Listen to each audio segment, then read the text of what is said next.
Hello everyone. इस video में हम क्या पढ़ने वाले हैं? इस वीडियो में हम पढ़ेंगे लॉन्गिट्यूड्स के बारे में। What are longitudes? अब हम लॉन्गिट्यूड्स देखने वाले हैं।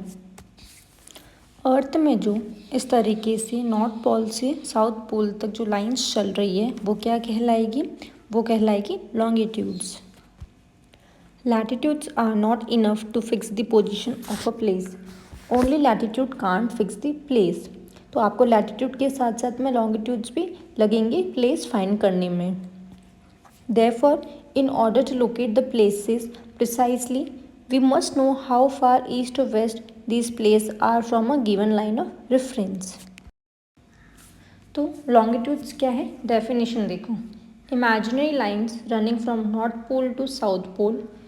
इमेजिनरी लाइन्स होती है ये एक्चुअली एग्जिस्ट नहीं करती है। मैंने पहले भी बताया था आपको लास्ट लेक्चर में। लॉन्गिट्यूड और लैटिट्यूड सब कुछ इमेजिनरी लाइन होती है। लैटिट्यूड्स में हमने लेटा हुआ देखा था और लॉन्गिट्यूड्स में हम लॉन्ग देख रहे हैं। तो जो ये लॉन्ग लॉन्गिट्यूड्स है ना, ये कहाँ से कहाँ चल रहे हैं? नॉर्थ पोल से साउथ पोल तक। ये कहाँ से कहाँ चल रहे हैं? नॉर्थ पोल से साउथ पोल तक। आई होप आपको ये समझ आ रहा है। तो नॉर्थ से साउथ या साउथ से नॉर्थ जो इमेजिनरी लाइंस चल रही है वो लॉन्गिट्यूड्स कहलाती है। Imaginary lines running from north pole to south pole, these lines of reference are known as meridian of longitude. इन्हें मेरिडियंस कहा जाता है, मेरिडियंस ऑफ लॉन्गिट्यूड्स।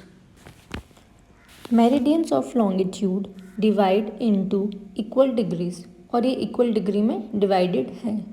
लैटिट्यूड्स में देखा था 0 डिग्री, 1 डिग्री, 2 डिग्री, 3 डिग्री, तो वैसे ही लॉन्गिट्यूड भी इक्वल डिग्रीज में डिवाइडेड है। They are semi circles. The distance between them decreases steadily polewards until it becomes 0 at the poles. ये पॉइंट समझना बहुत ज़रूरी है। मान लीजिए लॉन्गिट्यूड हमारा ये रहा और दूसरा हमारा ये रहा।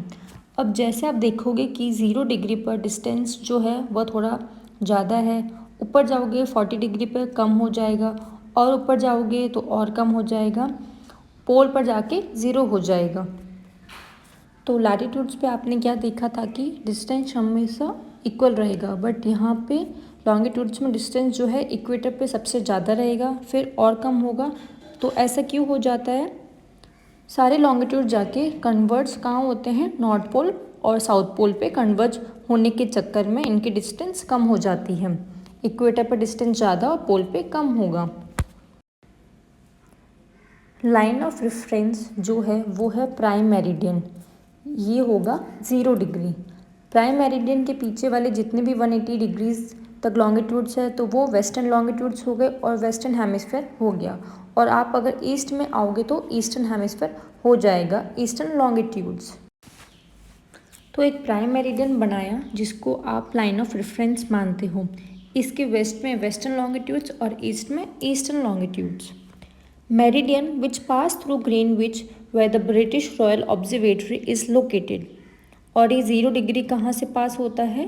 0 डिग्री जो लॉन्गिट्यूड है ये ब्रिटेन जो है ग्रीनविच वहाँ से पास होता है, तो इससे ग्रीनविच मेरिडियन भी कहा जाता है और इससे प्राइम मेरिडियन भी कहा जाता है।